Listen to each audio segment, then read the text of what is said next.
शिनोर तालुका के मोलेथा गांव में गुजरात की लोक संस्कृति की झलक देखने को मिली। पुराने गांव स्थित खोड़ियार माता मंदिर प्रांगण में गत रोज शाम भव्य लोक डायरा का आयोजन किया गया।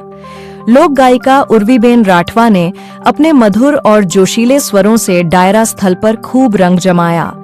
इस लोक डायरा में बड़ी संख्या में श्रद्धालु भक्त उपस्थित रहे।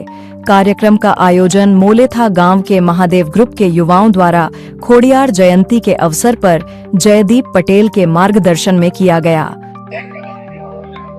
जय माताजी मित्रों, आज जूना मोलेथा में खास खोड़ियार माना सानिध्य में जयदीप पटेल और समीर पटेल द्वारा आयोजित आज खोड़ियार माना मंदिरे डायरो राखवामां आव्यो हतो। खरेखर खूब ज मौज पड़ी। आखो गामनो खूब ज सपोर्ट हतो, बहु ज प्रेम मळ्यो। आखी रात अमे डायरामां खूब मौज करी आणि थैंक यू सो मच मारा मोलेथाना बंने भाईओ અને આયોજક મિત્રો તરફથી કે અમને અહીંયા બોલાવવામાં આવ્યા, આમંત્રણ કર્યા અને ખૂબ જ મોજ કરી અને થેન્ક યુ સો મચ આખા ગામને।